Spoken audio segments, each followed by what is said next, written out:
감사합니다. 오늘 함께 읽은 하나님의 말씀은 에베소서 6장 10절부터 12절에 있는 말씀입니다.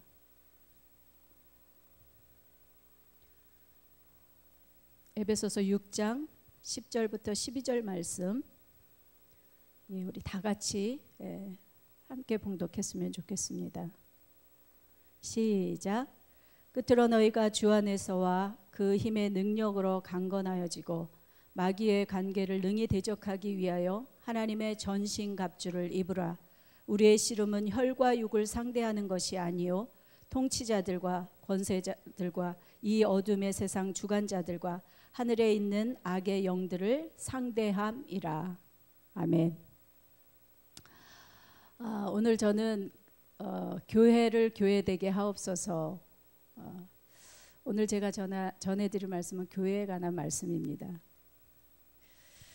신약성경 27권 중에 바울이 쓴 편지는 13권입니다. 그 중에서도 오늘 우리 본문의 말씀 읽은 이 에베소서는 빌립보서나 골로새서 그리고 빌레몬서와 함께 옥중서신이라 불립니다. 바울이 감옥에서 쓴 편지는 모두 7권입니다. 옥중서신이라 불리는 이 4권의 편지와 그리고 디모데전서, 디모데후서, 디도서, 이 7권의 편지가 바로 감옥에서 쓴 편지입니다. 7권 중에서 5권은 에베소서 3장 1절이나 에베소서 4장 1절에 이렇게 기록이 되어 있는데요. 예수 그리스도의 일로 너희의 이방인을 위하여 갇힌 자 된 나 바울이 또 그리스도 안에서 갇힌 내가, 이렇게 5권은 이와 같이 편지 속에 자신이 옥에 갇혀 있다는 사실을 언급합니다. 디모데 전서, 후서 그리고 디도서 이 3권은 옥중에서 쓴 편지임에도 불구하고 옥중서신으로 분류하지 않고 목회서신이라고 부릅니다. 어느 감옥에 갇혔느냐, 이거에 대해서는 여러 학자들에 따라서 견해를 달리합니다. 가이사라라고 하기도 하고 로마 혹은 에베소라고도 하기도 하는데, 어느 감옥이든지 간에 바울은 감옥에서조차도 교회를 염려해서 그렇게 편지를 쓰고 있는 것입니다. 바울이 각 교회에 보낸 편지는 한마디로 말하면 목회서신입니다. 바로 교회를 온전케 하기 위해서 그리고 성도들의 믿음을 굳게 하기 위해서 쓴 목회적 편지입니다. 후대 학자들은 바울의 편지를 신학적인 띠오리로 정리를 해서 옥중서신의 경우 에베소서와 골로새서는 교리적인 책으로, 또 빌립보서나 빌레몬서 같은 경우는 개인적인 서한, 실제적인 그러한 편지로서 그렇게 나누어서 구분을 합니다. 골로새서 경우에는 기독론을, 그리고 우리 함께 말씀을 나눌 이 에베소서의 경우에는 교회론이라고, 그렇게 교회론을 강조하고 있다고 학자들은 말합니다. 저는 오늘 2가지에 대해서 함께 말씀을 나누고 싶습니다. 첫 번째는 이 바울의 목회서신이면서 교회를 강조하고 있는 에베소서를 중심으로 해서 교회에 관한 말씀을 함께 나누고 싶고요. 두 번째로는 오늘 읽은 본문의 말씀, 바로 바울이 에베소서를 마치면서 그 결론으로 오늘 읽었던 6장 10절부터 12절에 있는 말씀, 한마디로 말해서 마귀를 대적하라고 했던 의미가 무엇인가, 이러한 의미에 대해서 성도님들과 함께 생각해 보는 그러한 시간을 갖고자 합니다. 자, 그럼 먼저 교회란 무엇입니까? 교회라고 하는 것은 헬라어로 에클레시아여서 이렇게 쭉 언어적인 설명들을 보통 많이들 하시는데요. 저는 그냥 성경에 있는 내용들을 가지고 교회의 의미를 살펴보려고 합니다. 제가 알고 있는 목사님께서 성도들과 함께 성지순례를 몇 차례 다녀오셨다고 합니다. 바울이 복음을 전했던 소아시아 지방, 즉 오늘날로 말하면 터키 지방이죠. 터키 지방을 여러 차례 방문을 하셨는데, 그때 많은 성도님들의 질문이 동일하게 교회가 어디 있는가였다라고 하는 것입니다.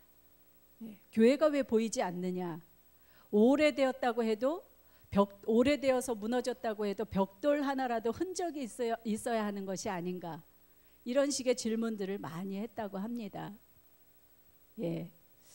소아시아 지방에 특히 7교회가 있지 않습니까? 에베소 교회나 서머나 뭐 빌라델비아, 라오디게아, 사데니 뭐 이런 쭉 교회들이 있는데 왜 교회가 보이지 않았을까요? 당시의 교회들은 오늘의 교회처럼 이렇게 번듯한 빌딩을 갖추지 않은 바로 가정교회를 말하는 것이기 때문입니다. 예수 그리스도를 구주로 영접한 사람들의 모임, 공동체가 바로 교회였던 것입니다. 우리 성도님들께서 제가 지금 하려고 하는 이야기가 무엇인지 아마 짐작을 하셨을 것입니다. 바로 교회라고 하는 것은 건물이 아닙니다. 교회는 그럼 무엇일까요? 고린도전서 1장 1절에서 바울은 이렇게 말씀합니다.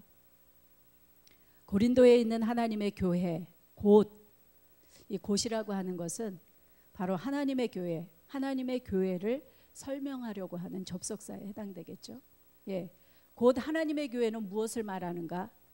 그리스도 예수 안에서 거룩하여지고 성도라 부르심을 받은 자들과 또 각처에서 우리 주 곧 그들과 우리 주 대신 예수 그리스도의 이름을 부르는 모든 자들에게, 바로 하나님의 교회는 무엇을 말씀하시는 것입니까? 바로 사람입니다. 성도라 부르심을 받은 자들, 예수 그리스도의 이름을 부르는 자들이 교회입니다. 에베소서 1장 22절 23절에서 바울은 또 이렇게 말씀합니다. 그를, 즉 예수 그리스도를 만물 위의 교회의 머리로 삼으셨느니라. 교회는 그의 몸이니. 바로 예수 그리스도께서 머리가 되시고 우리들이 지체된 살아있는 유기적인 공동체, 그것이 바로 교회입니다. 예수 그리스도께서 교회의 머리가 되셨다는 의미가 무엇일까요? 바로 예수 그리스도께서 통치하시는, 예수 그리스도께서 다스린다라고 하는 의미인 것입니다. 다시 말해 교회는 우리들입니다. 자, 우리 옆 사람과 인사를 나누도록 하겠습니다. 자, 김미원 교회입니다. 서로 각자의 이름을 말씀하시면서 앞뒤 좌우로 인사 나누시기 바랍니다. 네.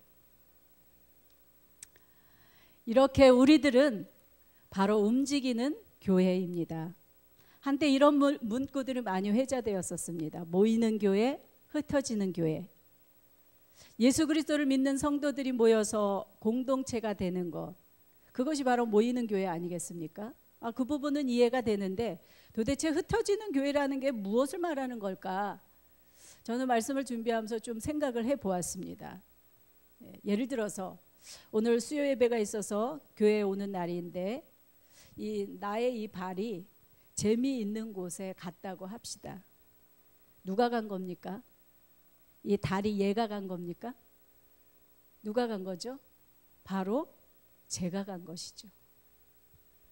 좋은 예가 될지는 모르지만 바로 우리 각자는 교회의 지체로 혼자 있을 때에도 교회인 것입니다. 움직이는 교회, 바로 흩어지는 교회를 말하는 것입니다. 에베소서 1장에서 바울은 이렇게 말합니다. 하나님께서 우리를 창조하시기 전에, 창세 전에 예수 그리스도 안에서 택하시고 예정하셨고 예수 그리스도의 피로 대속하시고 성령의 인치심으로 기업의 보증이 되셨다고 말씀합니다.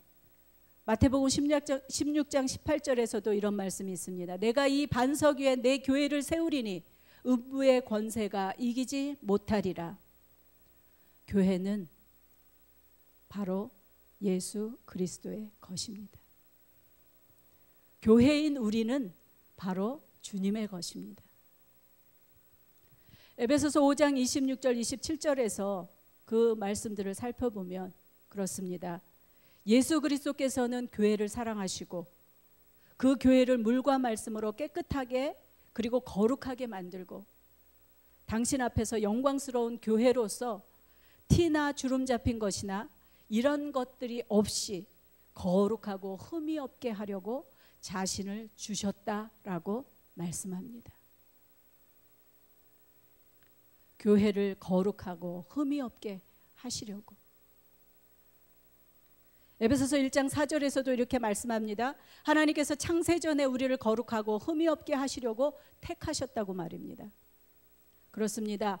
교회는 하나님께서 예수 그리스도 안에서 택하시고 예수 그리스도께서 당신의 피값으로 사신 우리 각 사람을 의미하는 것입니다. 삼위일체 하나님의 역사하심으로 이 땅에 존재하는 교회, 이 교회에는 4가지의 속성이 있습니다. 올해 우리가 구역공과 이제 공부를 했지 않습니까? 구역공과의 제목이 무엇이냐면 하나님 마음에 합한 교회입니다. 그래서 이미도 우리가 교회에 관한 그러한 속성, 또 교회의 본질, 교회의 표지, 이와 같은 그러한 공부들을 몇 개월에 걸쳐서 하셨을 줄로 압니다. 그리고 앞으로 이제 9월 달부터 또 교회에 관한 말씀을 계속해서 나눌 것입니다. 오늘 저는 이 교회의 그 속성, 이미도 우리가 배웠던 그 말씀 리뷰한다고 생각하시고 함께 잘 듣고 나눌 수 있었으면 좋겠습니다. 교회에는 4가지 속성이 있는데 그 첫째로 교회는 거룩한 속성이 있습니다. 예수 그리스도의 교회는 반드시 거룩합니다. 거룩해야 합니다. 레위기 11장 45절에서 이런 말씀을 기록합니다. 나는 너희의 하나님이 되려고 너희를 애굽 땅에서 인도하여 낸 여호와라. 내가 거룩하니 너희도 거룩할지어다. 하나님의 선민인 이스라엘 공동체를 향해서 하나님이 명령하신 것입니다. 하나님의 백성이라는 이름이 그들의 거룩함을 보장하지 않습니다. 그들이 하나님이 부르신, 하나님이 선택하신 백성이기 때문에 거룩한 것이 아닙니다. 그들이 거룩할 수 있어서 거룩하라고 말씀하신 것이 아닙니다. 바로 하나님께서 당신의 백성들을 거룩하게 만들고야 말겠다는 하나님의 의지를 담고 있는 말씀인 것입니다. 거룩해 하시려고 창세전에 선택하신 하나님께서 예수 그리스도를 통해서 당신의 백성들 곧 교회를 거룩하게 하셨다는 것입니다. 그래서 아까 말씀드렸다시피 우리가 누구라고요? 움직이는 교회, 흩어지는 교회라고요. 그렇다고 한다면 누가 거룩해야 되는 것입니까? 교회 공동체가 거룩하려면 누가 거룩해야 하는 것입니까? 바로 내가 거룩한 삶을 살아야 하는 것입니다. 제가 왜 이렇게 교회에 관한 말씀을 나누려고 생각을 했느냐면요, 기도할 때마다 좀 요즘 오늘날의 현실이 되게 좀 안타까워요. 그리고 우리가 한 교회 공동체 안에 있으면서도 어떤 문제가 발생했을 때 정말 나와는 상관없는, 마치 나는 교회 밖에 있는 사람인 것처럼 그렇게 그 문제를 확대하고 그 문제를 가지고 아프게 하고 하는 것을 볼 수가 있었습니다. 그래서 교회를 기도할 때마다, 교회에 대한 기도를 할 때마다 제 마음 가운데 참 많은 눈물이 있었습니다. 교회는 거룩해야 됩니다. 거룩함이 속성입니다. 교회가 거룩해지려면 바로 내가 거룩해져야 한다는 것입니다. 그러면 거룩함이라는 것이 무엇을 말하는 걸까요? 거룩함이라는 것은 한마디로 구별됨을 말합니다. 무엇으로부터 구별하라는 것일까요? 에베소서 2장 1절 이하의 쭉 말씀을 보면 무엇으로부터 구별되어야 할지를 말씀해 주십니다. 바로 허물과 죄로 죽었던 시절, 이 세상의 풍조를 따르고 공중 권세 잡은 자를 따랐던 불순종의 아들과 같은 삶을 살았던 자리에서 구별되어야 할 것을 말씀합니다. 또 육체의 욕심을 따라 지내며 육체와 마음에 원하는 것을 행하는 본질상 진노의 자녀와 같은 삶의 자리에서 구별되어야 할 것을 말씀합니다. 또 유혹의 욕심을 따라 썩어져가는 구습을 따르는 옛사람의 자리를, 그 자리로부터 구별되어야 할 것을 말씀을 하는 것입니다. 바로 교회가 거룩하다라고 하는 것은 우리 각 사람이 거룩해야 함을 말씀하시는 것입니다. 우리는 우리 스스로 거룩할 수 없습니다. 교회라고 하는 이름, 성도라고 하는 이름으로 우리 스스로 거룩할 수 없습니다. 앞서서 말씀드린 것과 마찬가지로 하나님께서 우리를 거룩하게 하시고 예수 그리스도의 보혈로 우리의 죄를 사하심으로 우리가 거룩하게 되었다라고 하는 것입니다. 아멘? 아멘. 네, 그럼 두 번째로 교회의 속성, 성격은 하나됨입니다. 하나됨. 배우셨던 거 기억나시죠? 예. 에베소서 1장 9절 10절의 말씀을 보면은요, 하나님께서 거룩하고 흠이 없음을 위해서 우리를 택하셨다고 말씀하셨고 또 예정하셨다고 말씀하십니다. 근데 예정하신 목적이 무엇이냐면 바로 하늘에 있는 것이나 땅에 있는 것이 다 그리스도 안에서 통일되게 하려 하심이라. 에베소서 4장 3절에서 6절의 말씀도 뭐라고 말씀합니까? 몸은 하나요, 성령도 한 분이요, 주도 한 분, 믿음도 하나, 세례도 하나, 만유 위에 계시고 만유를 통일하시고 만유 가운데 계시는 하나님도 한 분이시니 성령이 하나 되게 하심을 힘써 지키라고 말씀하시는 것입니다. 에베소 교회는요, 유대인과 이방인들이 함께 섞여 신앙하던 신앙의 공동체였습니다. 따라서 에베소서에서 바울은 교회의 하나됨을 더더욱이 강조하고 있는 걸 볼 수가 있습니다. 그럼 교회가 하나 되어야 하는 근거를 무엇이라고 말씀을 합니까? 에베소서 2장 4절부터 18절의 말씀을 쭉 정리하면은요, 이런 말씀입니다. 예수 그리스도께서 화목제물이 되셔서 중간에 막힌 담을 자기의 육체로 하셨고 십자가 위에서 둘이 한 몸으로 하나님과 화목하게 하셨고 유대인이든 이방인이든 둘이 한 성령 안에서 하나님 아버지께 나아감을 얻게 하셨다고 말씀합니다. 또한 예수 그리스도 안에서 서로 연결하여서 주 안에서 한 성전이 되어 간다라고 말씀하시고 있는 것입니다. 바로 교회의 하나됨의 근거가 무엇입니까? 예수 그리스도의 십자가입니다. 유대인이 이방인들과 하나가 된다는 거요, 있을 수 없는 일입니다. 천지가 개벽해도 있을 수 없는 일입니다. 유대인들은 그러니까 유대인의 이웃은요, 이방인이 아닙니다. 유대인의 이웃은 유대인인 나 아닌 다른 유대인을 이웃이라고 말합니다. 유대인에게 있어서 이방인은 뭘까요? 원수입니다. 원수. 유대인에게 있어서 이방인이 하나님을 믿든 안 믿든 아무런 상관이 없습니다. 유대인이 이방인과 하나가 된다? 있을 수 없는 일입니다. 그러므로 바울은 에베소서에서 그리스도 안에서 하늘에 있는 것이나 땅에 있는 것이 통일을 이룬다고 말씀을 하시면서 이것이야말로 하나님의 경륜이요 계시의 미스테리, 신비라고 말씀합니다. 바울이 이렇게 강하게 주장하는 하나됨의 원리, 이것은 예수 그리스도의 바람이시기도 하십니다. 예수님께서도 요한복음 17장에서 그렇게 말씀하시지 않습니까?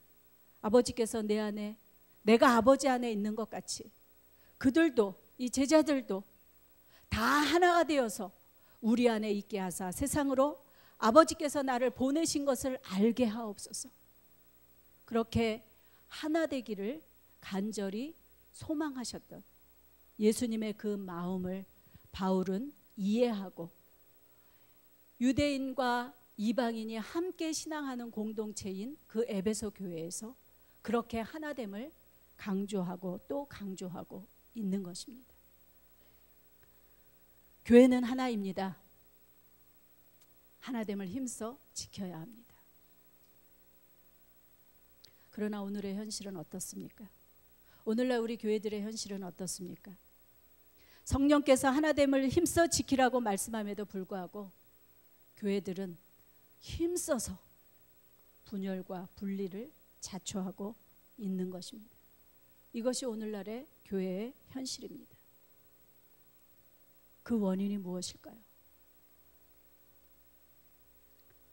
조금 후에 그 원인에 대해서 함께 나누도록 하겠습니다. 예, 빨리 이 앞부분을 해야 되기 때문에. 네. 세 번째 교회의 특징, 교회의 성격. 예, 그건 무엇일까요? 로마서 3장 22절 그리고 로마서 10장 12절 말씀에 이렇게 기록합니다. 유대인이든 헬라인이든 예수 그리스도 안에서 복음 안에서 차별이 없다.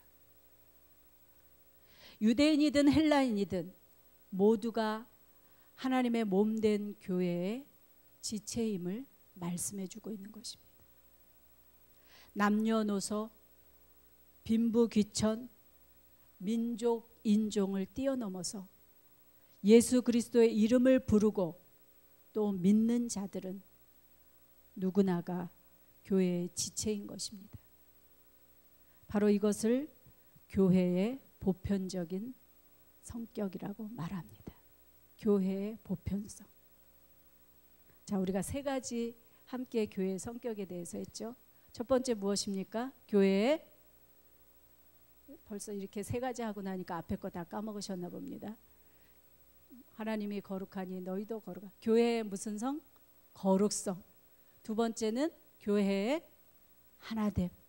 예수 그리스도께서, 하나님께서 우리를 택하시고 또 하나님께서 우리를 예정하신 그 목적은 바로 그리스도 안에서 하늘과 땅에 있는 모든 것을 통일하게 하려 하십니다. 하나됨. 그리고 바로 지금 이 시간에 나누는 교회의 보편성. 특별한 사람들만의 모임은 교회가 아닙니다. 교회라고 하는 이름을 가졌어도 특별한 모임은 교회가 아닙니다. 제가 아는 그 한국에서 이제 제가 잘 아는 저희 멘토 되신 목사님이 공동체를 하시는 분이세요. 목사님 아들이셨는데 그 목회 대체 그 뭐 저거로 공동체, 그 신앙 공동체를 그렇게 꿈꾸시면서 23년간 하셨는데, 그분이 한때 이렇게 성경 공부를 인도하던 그 사람들과 교회를 함께 세우게 되셨습니다. 근데 그 사람들은 대부분 다 서울대 출신이었어요. 예, 성경 공부를 시작하던 한 팀이 서울대 출신이다 보니까 이렇게 서로 이렇게 3, 4, 5 짝져서 모인 가정이 5가정 10명이었어요. 대부분 서울대 출신들이. 그들과 함께 이제 공부를 10여 년 하시다가 목사님께서 더 이상 이제 안 되겠다 그러시니까 그러지 말고 교회를 세우시죠. 그래서 교회를 시작하셨어요. 근데 교회를 개척하셔서 홍대 앞에서 교회를 설립하셔서 하신 기간이 한 5년 정도 되는 것 같습니다. 그런데 부흥을 하지 않는 거예요. 왜냐하면 워낙 특수한 사람들이 모여 있어가지고 교회가 교회되지 못하는 그러한 모습들을 보게 되었습니다. 그래서 결국은 목사님께서 원래 본인이 계획하시던 그 공동체 마을로 돌아가셔서 그렇게 지금까지 사역을 하시는 것을 볼 수가 있었습니다. 바로 이 교회라고 하는 것은 특별한 사람들만의 모임이 아닙니다. 바로 너희가 부르심의 한 소망 안에서 부르심을 받았느니라. 한 소망 안에서 예수 그리스도로 말미암아 차별이 없이 성령의 부르심에 합당하게 행하는 사람들의 모임, 그것이 바로 교회 공동체인 것입니다. 그 다음에 이제 마지막 네 번째 교회의 속성. 이 네 번째 교회의 속성은 교회의 사명이기도 합니다. 이 속성은 바로 사도성이라고 합니다. 우리 그 에브리데이 캠프에 간증하는 그러한 그 코너가 있는데, 그 간증할 때 제목이 사도적인 삶. 그래서 저는 이게 사도적 삶, 이게 도대체 간증하시는 분들의 글을 읽어봐도 무슨 내용인지를 잘 이렇게 이해가 안 되는 경우가 혹 있었어요. 이 사도성, 사도적이라고 하는 의미가 무엇일까요? 교회의 사도성, 이것은 바로 교회의 사명을 포함하고 있는데, 사도라고 하는 것은 무엇을 말합니까? 사도라고 하는 것은 보내심을 받은 자라는 것입니다. 마가복음 3장 14절 말씀을 보면은요, 예수님께서 12제자를 세우십니다. 근데 12제자를 세우시는 이유에 대해서 3장 14절에서 뭐라고 이야기하시냐면, 이에 12제자를 세우셨으니 이는 자기와 함께 있게 하시고 또 보내사 전도도 하며. 예수님이 12를 세우시고 그들과 더불어 3년을 동고동락하면서 뭐 하기를 원하셨어요? 함께 있기를 원하셨어요. 예수님이 이 땅에 살아계시는 동안에 제자들과 함께 있기를 원하셨습니다. 누군가가 함께 있기를 원하는 때는 어떤 때일까요? 어떤 때 누군가 함께 있어 주기를 원할까요? 좋을 때일까요? 힘들 때일까요? 아마도 힘들 때일 것입니다. 예수 그리스도께서 그렇게 함께 있기를, 3년 동안 공생의 기간 동안 함께하며 먹고 동고동락하며 함께 있기를 바랬던 그 제자들은 예수님께서 가장 힘들었던 그 시기, 바로 예수님이 고난당하는 그때에 이 12제자들은 함께 있지 않았습니다. 한 명도 빼놓지 않고 어떻게 했어요? 다 도망갔습니다. 마가복음의 저자는 예수님이 고통스럽게 그 고통의 시간 속에 한 명도 함께 있지 않았는데 어떤 사람도 있었느냐면, 무슨 천을 뒤집어 쓰고 있던 그 제자마저도 그 벗어버리고 겉에 그 천을 벗어버리고 도망갔다라고 그렇게 말씀합니다. 예수 그리스도의 수제자였던 베드로 역시, 내가 죽을지언정 주와 함께 같이 가겠습니다 고백했던 베드로 역시 예수님의 고난의 그 자리에 함께 있지 못했던 것을 볼 수가 있습니다. 예수님께서 12제자를 세우셨던 것은 이렇게 함께 있을 뿐만 아니라 또 뭐라고 말씀하십니까? 또 보내사 전도도 하며. 예수님이 이 땅에 있을 때 제자들과 함께 있고, 또 예수 그리스도께서 이제 죽으시고 부활하시고 승천하신 이후에 그 제자들로 하여금, 그들을 보내서 그들로 하여금 복음을 전하게 하시고자 그렇게 제자들을 세우셨던 것을 볼 수 있습니다. 이렇게 사도적 사명이라고 하는 것은 무엇입니까? 예수 그리스도의 복음을 전하는, 증거하는 사명입니다. 바로 이 사도적 사명은 교회, 몸된 교회, 주님의 몸된 교회의 사명이기도 하다라고 하는 것입니다. 그러니까 특별한 사람들에게만 해당되는 것이 아닙니다. 다시 상기시켜 드리겠습니다. 우리는 뭐라고요? 움직이는 교회다. 우리는 흩어지는 교회다.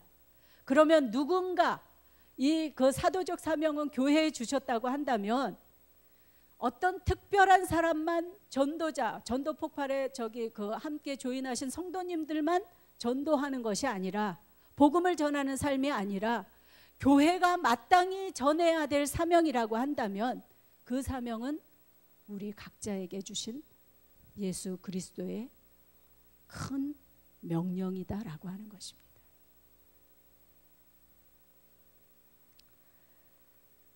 우리가 교회의 지체라는 것은 다시 말씀드리지만 내가 교회라고 하는 말입니다. 그러므로 예수 그리스도께서 핏값으로 사신 교회답게 우리는 예수 그리스도의 말씀에 복종하고 특별한 누군가의 사명이 아닌 우리 모두가 그렇게 사도적인 그러한 사명을 잘 감당할 것을 당부해 주시고 있는 것입니다. 이렇게 움직이는 교회, 또 이렇게 흩어지는 교회로서인 우리 자신은요, 거룩한 삶을 살아야 하고요, 그리고 또 흩어져서 사도적인 사명을 감당하고 살아야 하는 것입니다.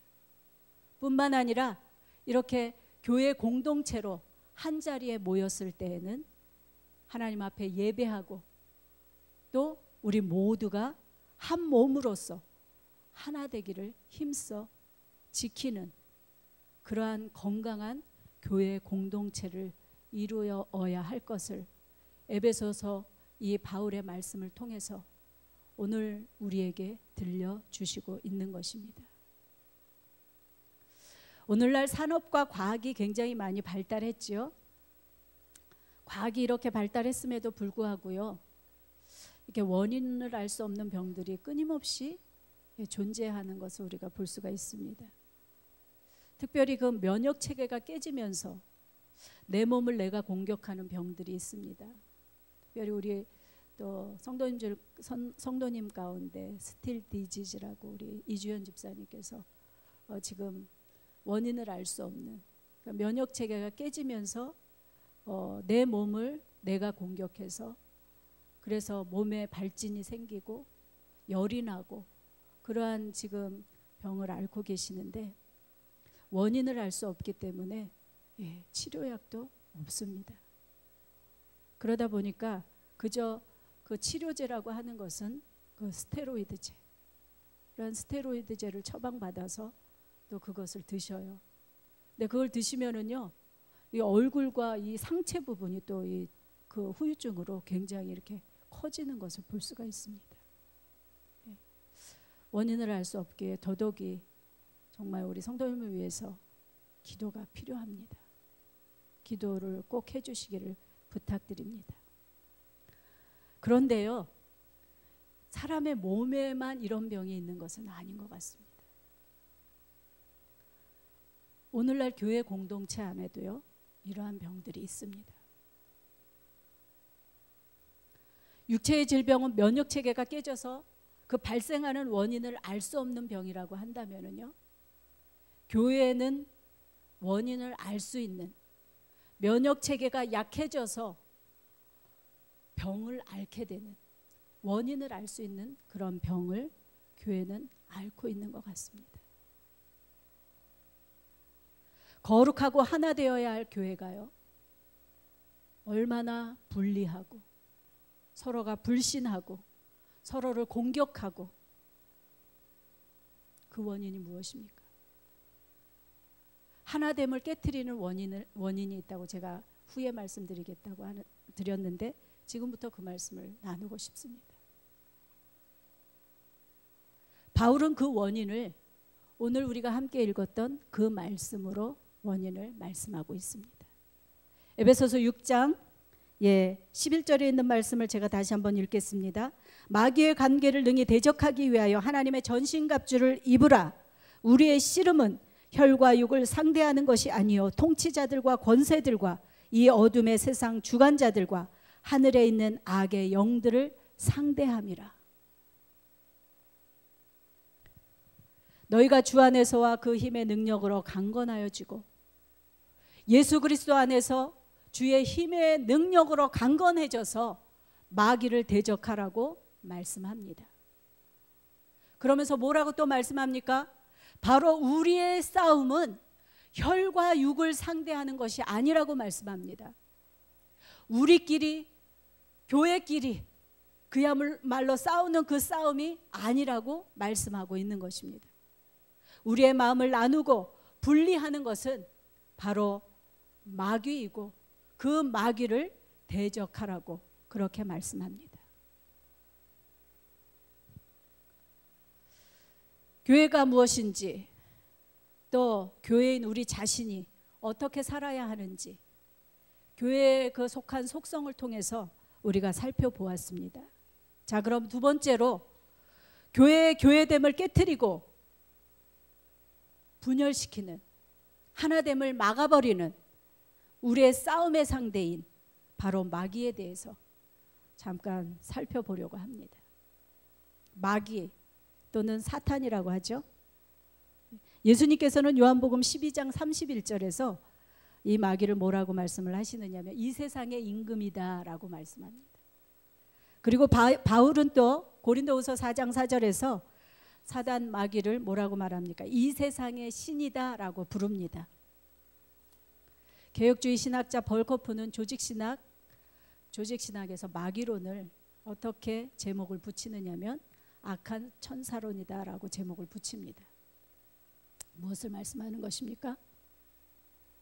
마귀라고 하는 것은 바로 타락한 천사임을 말씀하고 있는 것입니다.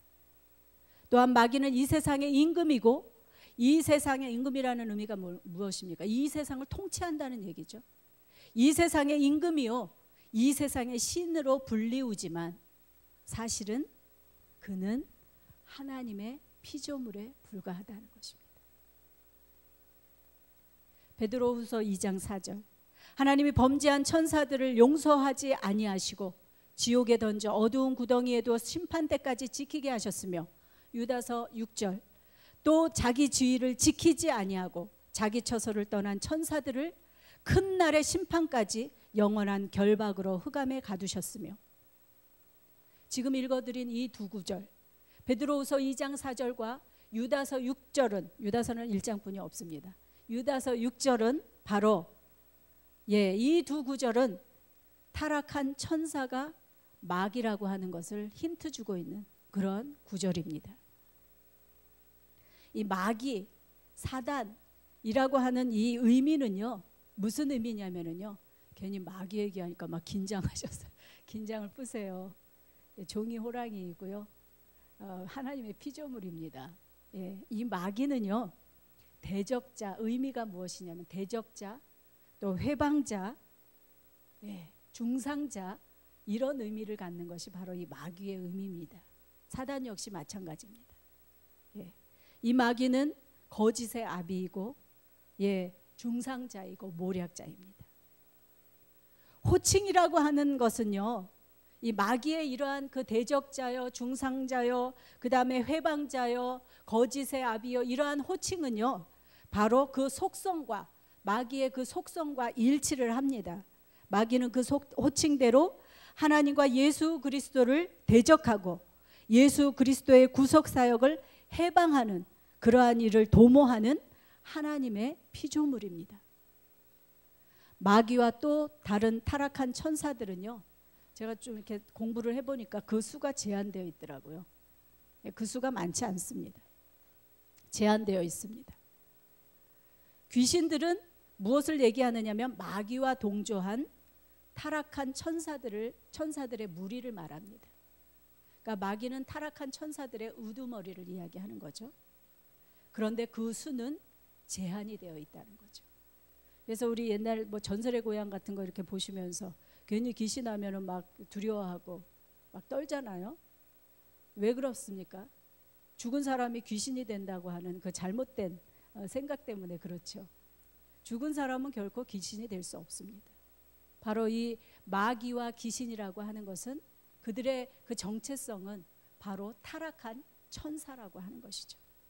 그들은 바로 우리를 미혹하고 대적하고 회방하고 그렇게 중상하지만 사실은 하나님의 허용 한도 내에서 그와 같이 행한다라고 하는 것이죠. 아시는 대로 욥이 고난을 당하잖아요. 그랬을 때 욥이 고난 당하기 전에 천상에서 회의가 있지 않습니까? 사단이 욥을 시험하기 위해서 하나님 앞에 허락을 구하잖아요. 하나님께서 허락하시죠. 그래서 욥이 경제적인 위기와 또 가족을 잃는 슬픔과 그리고 자신의 몸의 병까지 질병의 고통 속에서 그렇게 신음하게 되는 그 모습을 우리는 너무나 잘 알고 있는 것입니다. 하나님께서 왜 이 마귀의 이 세상의 임금이요 이 세상의 신인 그에게 바로 이렇게 우리의 그 고난을 허용하시는지 그 이유는 알 수 없습니다. 그러나 그러한 시간들을 통해서 하나님께서는 우리들을 한 단계 믿음으로 업그레이드 시키시고 하나님을 알게 하시고 하시는 것을 알 수 있다는 것입니다. 욥도 나중에 그런 고백을 하잖아요. 고난을 다 겪고 나서 뭐라고 얘기합니까? 그렇습니다. 하나님, 내가 예전에는 하나님을 귀로만 들었었더니 이제 하나님을 눈으로 뵙게 되었습니다라고 그렇게 하나님을 알게 되어지는 그러한 일들을 욥기에서 기록을 합니다. 마귀는 이렇게 우는 사자와 같이 삼킬 자를 찾아 두루 다닙니다. 그러나 우는 사자처럼 들이덤비면 미혹되겠어요? 그러니까 어떻게 하죠? 광명한 천사처럼 교회를 미혹하고 분열시키는 것입니다. 그렇습니다. 이것이 바로 오늘날 교회의 현실의 원인인 것입니다.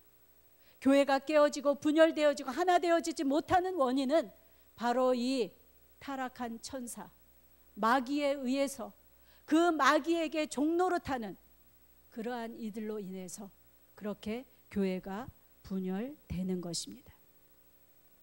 마귀는 예전에 이렇게요, 육체적인 핍박을 통해서 그렇게 사람들을 하나님으로부터 멀어지게 하고 미혹해 합니다. 그러나 육체적인 핍박이 오히려 더 신앙을 두텁게 하고 하나님께 나아가게 하는 걸 볼 수가 있죠. 그래서 마귀는 오늘날 전술을 바꾼 것 같습니다. 어떻게 바꿨을까요? 움직이는 교회인 우리들의 삶을 무엇으로 미혹합니까? 번영으로 미혹합니다. 그래서 오늘날 번영신학 유행하지 않습니까? 네. 우리가 그저 이 땅에서 예수 그리스도 잘 믿으면 잘 먹고 잘 살 수 있다라고 하는 그러한 번영으로 우리를 미혹하고요. 교회 공동체를 세속화시켜서 거짓 복음을 난무하게 하고 그와 같은 전술로 그렇게 우리를 미혹해 하는 그것이 바로 오늘날 마귀가 사용하는 전술이 아닌가 싶습니다. 옛날 로마 시대 네로 황제, 또 그 악독했던 도미티아누스 황제, 이와 같은 시절의 교회가 큰 핍박을 받습니다. 그러한 핍박 속에서도 믿음을 지켰습니다. 우는 사자와 같이 삼킬자를 찾아 두루다니는 그 마귀의 큰 핍박 아래서도 믿음의 선진들은 믿음을 지켰습니다.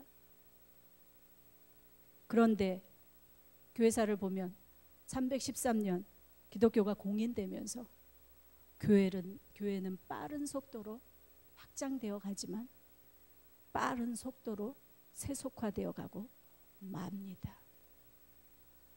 이렇게 핍박보다는 세속화가 오히려 교회를 넘어뜨리기 쉬운 전술인 것 같습니다.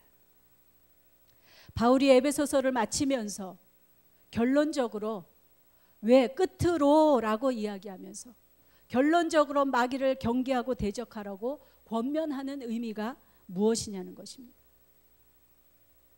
이것이 비단 에베소 교회에만 해당되는 그러한 말씀일까요?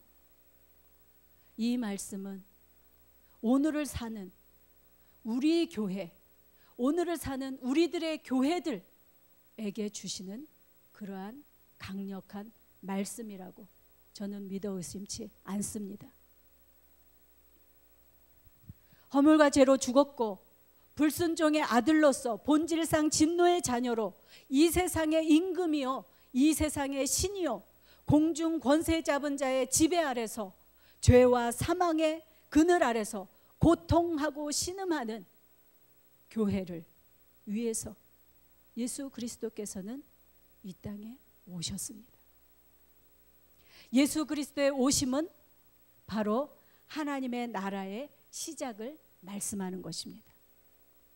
이렇게 교회는 주님의 몸이기도 하지만 바로 하나님 나라의 모형이기도 한 것입니다. 따라서 교회를 통해서 또 지체인 우리들을 통해서 하나님의 나라는 날로 확장되어 가야 하는 것입니다. 그래서 마귀는 더 우는 사자와 같이 그렇게 삼킬 교회들을 찾아서 움직이는 우리 교회인 우리들을 향해서 그렇게 도전하고 미혹하고 하나됨을 깨트리려고 하는 그러한 전술을 쓰고 있다라고 하는 것입니다. 우리가 이렇게 교회가 분열되고 분리되어서 하나됨을 깨트리는 원인이 무엇인지를 알았습니다. 누구 때문이라고요? 바로 사단 마귀의 전략임을 알았습니다. 그런데 아까 육체의 질병이 면역 체계가 깨져서 알 수 없는 병으로 그렇게 자신의 몸을 공격한다고 했잖아요. 그런데 우리가 이제 그 원인은 알았어요. 공격하는 그 무엇은 알았는데 그럼 이 면역 체계가 깨졌다라고 하는 거, 면역 체계가 깨졌기 때문에 사단의 공격을 받을 수 있는 겁니다. 면역 체계가 깨졌기 때문에 몸이 몸을 공격하는 것입니다. 공격의 원인은 알았는데 그럼 이 교회의 면역 체계는 도대체 무엇일까요? 오늘 바울은 그렇게 말씀합니다. 그러므로 하나님의 전신갑주를 취하라. 이는 악한 날에 너희가 능히 대적하고 모든 일을 행한 후에 서기 위함이라. 그러면서 14절 이후에 하나님의 전신갑주를 쭉 설명하잖아요. 교회를 건강하게 할 면역체계, 우리 교회 움직이는 교회는 우리 자신을 건강하게 할 그러한 면역체계는 바로 무엇이냐? 하나님의 전신갑주입니다. 간단히 이 하나님의 전신갑주를 정리하면은요, 이 말씀이에요. 하나님의 말씀과 기도 그리고 경건한 삶을 말하는 것입니다. 오늘날 많은 교회가 움직이는 우리 교회인 우리들의 삶 속에 경건의 모양은 있지만 경건의 능력이 무너진 그 시대를 우리가 오늘 살고 있지 않습니까? 우리 각자가 정말 이렇게 면역체계를 강화해서 마귀에게 빌미를 제공하지 말고 우리끼리 싸우는 그러한 싸움이 아니라 마귀와 싸우는 영적인 전투, 그 전투를 해야 할 것임을 기억하고 피 흘리기까지 싸워서 교회를 교회되게 하라고 하시는 그 메시지가 오늘 에베소서를 통해서, 바울을 통해서 우리에게 들려주시는 말씀이 아닌가 싶습니다. 믿음의 눈을 열어서 주님의 몸된 교회를 보십시오. 주님의 눈물을 보십시오. 주님의 몸된 교회가 고통스러워 하시는 것을 느끼십니까? 소금이 맛을 잃으면 사람들의 발에 밟힐 뿐이라고 주님은 말씀하셨습니다. 교회가 교회되지 못함으로 오늘날 얼마나 사람들의 말에 교회가 밟히고 있는 현실을 우리는 정말 회개해야 할 것입니다. 교회 특별히 리더십을 위해서 여러분 기도를 쉬지 않기를 바랍니다. 담임 목사님과 우리 부교역자들과 또 우리 교회 리더 장로님들과 리더십들을 위해서 기도하십시오. 구역의 구역장님들과 교회 리더십 한 사람이 잘못되면은요, 교회 공동체가 위기를 맞게 됩니다. 여러분 아시는 대로 사사기에 보면은 레위인들이 자신의 직무를 유기함으로 인해서, 그렇죠? 여러분 레위인 첩사건 이야기 다 아시지 않습니까? 자신의 직무를 유기하고 첩을 두고 그 첩이 도망가서 나중에 죽임을 당하고 너무나 화가 나서 한 지파에 복수한답시고 자기의 첩을 어떻게 해요? 죽은 첩을 토막내서 한 지파에 하나씩 보내는 거예요. 그 사실을 알게 된 이스라엘 공동체가 그 첩을 죽인 베냐민 지파를 몰살시킬 위기를 맞게 되는 것을 볼 수가 있습니다. 리더 한 사람의 잘못된 삶, 물론 사사기는 총체적인 그러한 시대였습니다. 총체적인 범죄의 시대였습니다. 리더뿐만 아니라 모든 백성들이 그렇게 총체적으로 하나님의 뜻을 거스리고 살았던 시대였습니다. 그러나 한 사람의 리더, 그 한 사람의 리더의 잘못된 그러한 삶의 모습이 한 공동체, 교회 전체 공동체를, 아니 그 이스라엘 공동체를 위기에 빠뜨리고 한 지파를 아주 사라지게 만드는 그런 위기를 맞이하게 되는 거 너무나 잘 아실 것입니다. 그럼 교회 리더십만 중요하십니까? 아닙니다. 교회에 지체된 우리 한 사람 한 사람이 얼마나 중요한지 모릅니다. 여러분 아시는 대로 이스라엘 백성들이 가나안 땅을 정복했지 않습니까? 근데 첫 번째 정복지였던 여리고성, 하나님의 전술과 전략으로 정복을 했어요. 초롱성과 같은 그 성을 정복했습니다. 그것보다 조그만 아이성, 만만하게 봤죠. 그것을 정복을 하러 올라갔는데 실패합니다. 이유가 무엇이었습니까? 여리고성을 정복해서 그 속에 있는 모든 전리품들을 취하지 말고 다 어떻게 하라고 그랬어요? 불살르라고 했어요. 그런데 아간이라고 한 청년이, 아간이라고 하는 청년이 어떻게 해요? 바벨론산 시날산 외투와 금과 은을 자기 처소 밑에 감추지 않습니까? 아무도 모를 줄 알았죠. 그 많은 전리품들을 다 불태우는데 그거 하나 슬쩍 해도 괜찮으리라고 생각했죠. 그러나 그 한 사람의 하나님의 말씀에 불순종으로 인해서 3,000명이라고 되는 이스라엘 백성들이 죽음을 맞이하고, 또 그 작은 여리고 성보다 훨씬 작은 아이성에서 대패하게 되는 그러한 위기를 직면한 이스라엘의 역사, 우리는 너무나 잘 알고 있는 것입니다. 따라서 우리 교회가 정말 교회 되기 위해서, 교회 리더십들을 위해서 기도하시고 우리 각자를 위해서 늘 기도하기를 쉬지 않는, 바로 이 면역체인 하나님의 전신갑주, 하나님의 말씀과 기도와 그리고 경건한 삶, 이것을 회복하는 그러한 삶을 우리가 살아야 할 줄로 믿습니다. 끝으로 저는 성령이 교회들에게 하시는 말씀, 요한계시록의 7교회를 향해서 주셨던 그 말씀들을 요약하고 그 말씀 끝으로 이제 말씀을 마치려고 합니다. 에베소 교회를 향해서 주셨던 말씀이죠. 처음 사랑을 회복하라. 우리 교회 처음에 굉장히 열심이었어요. 제가 벌써 교회 온 지가 한 10년 차가 되는데요. 2004년도에 교회가 정말 열심이었습니다. 오늘 이 말씀은 우리들에게 들려주시는 말씀입니다. 처음 사랑을 회복하라. 처음 열심을 회복하시기 바랍니다. 우리의 면역 체계를 강화시키기 바랍니다. 말씀과 기도와 경건의 삶을 통해서 우리의 면역체를 강화시키기 바랍니다. 두 번째, 고난도 두려워하지 않고 마다하지 않는 성숙한 교회 되기를 소망합니다. 이 교회는요, 우리 교회 공동체뿐만 아니라 우리 각자에게도 주시는 말씀임을 같이 들으셔야 합니다. 에브리데이 교회에게 주시는 말씀이기도 하지만 교회에 속해 있는 지체인 나에게도 주시는 말씀임을 들으셔야 합니다. 세 번째, 탐심은 우상 숭배라고 합니다.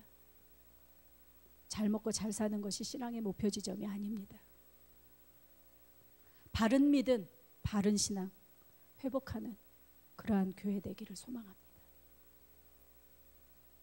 살았다 하는 이름을 가졌으나 실상은 죽은 자로다. 사대교회를 향해서 주셨던 말씀이죠. 주님의 그 책망을 받고 회개하는 이 시간이 되기를 소망합니다.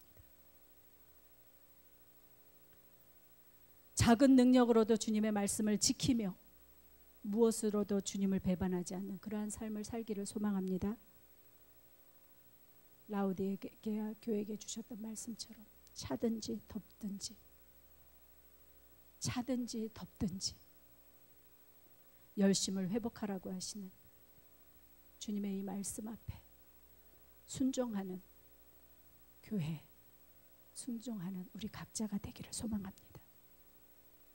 우리는 교회입니다. 흩어져서 거룩함과 사도적 사명을 실천하고 에브리데이 교회 공동체로 모여서 모두가 같은 마음을 품고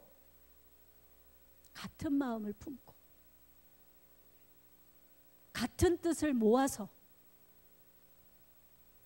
모든 온유함과 겸손과 사랑으로 성령의 하나 되게 하심을 힘써 지키는 그런 주님이 원하시는 그러한 교회 되기를 간절히 소망합니다. 아멘. 함께 기도하겠습니다. 세 가지 기도 제목으로 기도하고 싶습니다. 반주 좀 해주시고요. 네. 첫 번째는요, 우리 자신이 교회임을 잊었습니다. 내가 교회였습니다. 내가 교회였는데 내가 교회가 아닌 줄 알았습니다. 주님의 몸된 교회로서 거룩하고 흠없는 삶을 살게 하옵소서. 에베소서 말씀을 쭉 읽어보면요, 술 취하지 말라. 이는 방탕한 것이. 우리의 삶 속에 교회인데, 내가 성령이 거하시는 전인데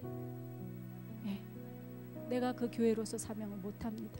그 거룩성을 상실했습니다. 하나님, 내가 교회임을 잊었습니다. 주님의 몸된 교회에서, 몸된 교회로서 거룩하고 흠이 없는 삶을 살 수 있도록 이 시간 회개하오니 인도하여 주시옵소서. 먼저 이 시간에 함께 회개하는 시간으로 나아가겠습니다. 다 같이 기도하겠습니다.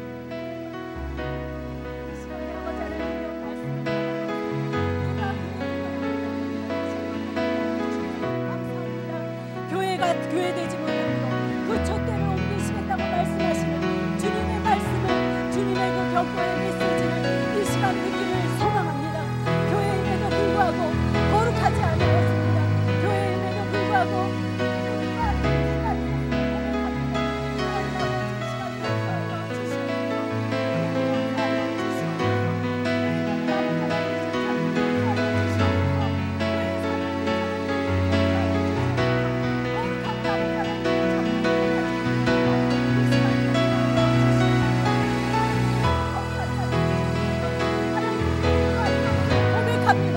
거룩이 결단코 우리의 힘으로 되어질 수 없는 것임을 고백합니다.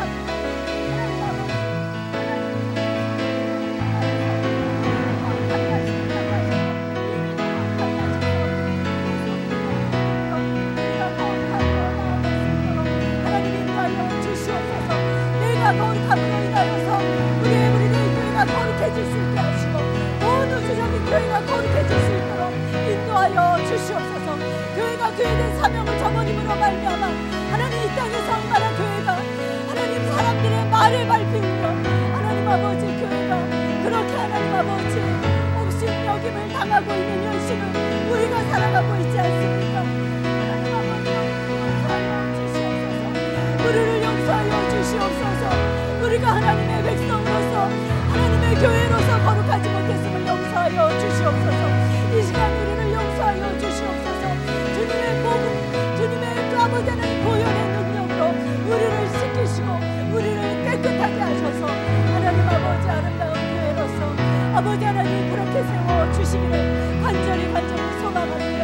하나님 우리 자신이 회복되어지지 아니하고서는 우리가 아버지 하나님 깨끗해지지 아니하고서는 오늘날 이 땅의 교회들이 깨끗해질 수 없음을 하나님 아버지 주님 앞에 고백하게 하시고 이 시간 예수 그리스도의 보혈의 그 능력으로 하나님 아버지 우리를 씻어 주시옵소서. 깨끗게 하여 주시옵소서. 긍휼히 여겨 주시옵소서. 하나님 아버지 불쌍히 여겨 주시옵소서. 긍휼히 여겨 주심을 감사드립니다. 예수님 기도합니다. 두 번째 기도 제목입니다. 우리 교회가 하나 되기를 소망합니다. 이 하나됨은 하나님의 뜻이고 이 하나됨은 예수 그리스도의 바람입니다. 이 하나됨은 바울의 소망이었습니다.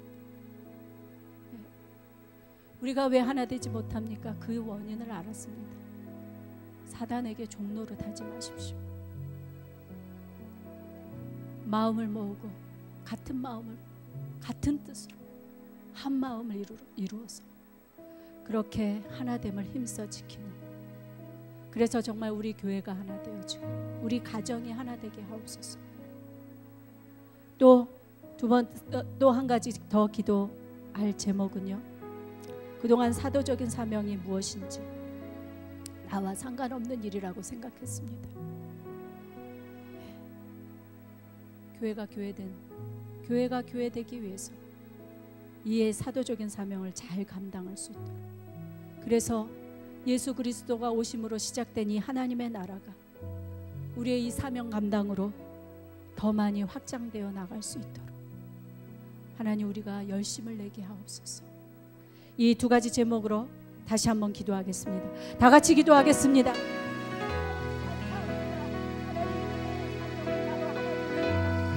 아버지 하나님, 아버지가 미안해. 내가 아버지야. 정말 우리가 하나 된 것 같이 저들이 하나 되게 하옵소서.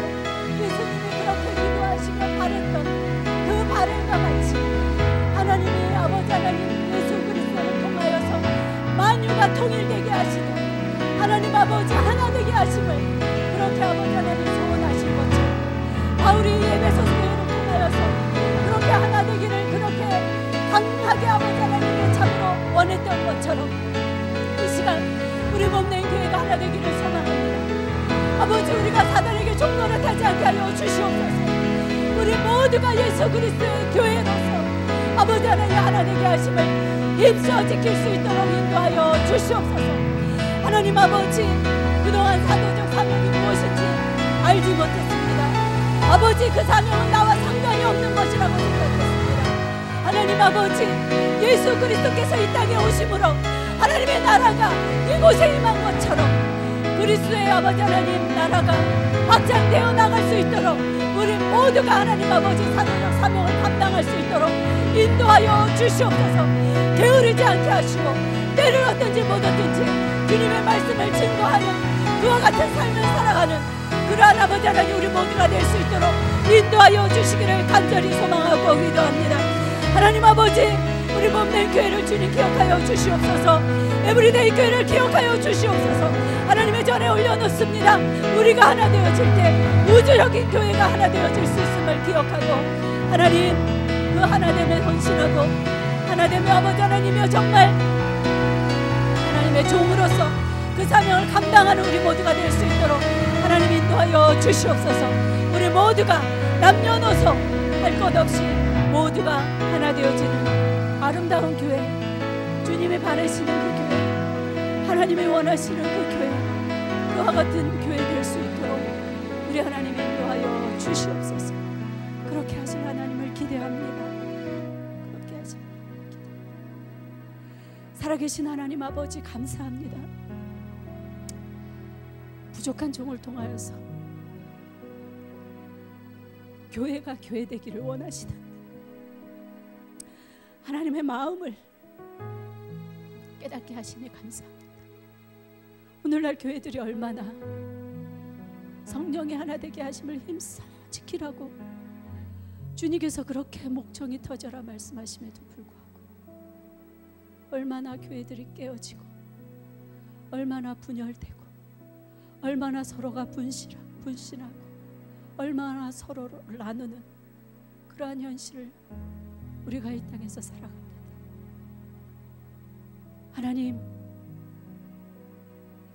하나님이 우리에게 주신 귀한 사명 다시 한번 회복할 수 있게 도와주시옵소서. 거룩한 삶 살게 하시고 하나됨을 힘써 지키게 하시고 교회의 사도적인 그 사명을 힘써 감당해서 우리 에브리데이 교회를 통하여서 하나님의 나라가 이 땅에 하나님의 나라가 이 땅에 확장될 수 있도록 축복하여 주시옵소서. 오늘도 주님의 전에서 함께 말씀을 깊이 생각하고 우리의 면역 체계를 다시 한번 강화시키고 그래서 조금도 강명한 천사처럼 속삭이는 마귀의 그 귓가에서 들려지는 그 소리에 귀 기울이지 아니하고 성령이 교회들에게 하시는 그 말씀을 오늘도 깊이 기억하고 말씀을 따라 순종하는 우리 각 사람이 될 수 있도록 축복하여 주시옵소서. 감사합니다. 교회에 세우신 하나님을 찬양합니다. 우리 교회를 교회되게 하여 주시옵소서. 예수님의 이름으로 기도합니다. 아멘.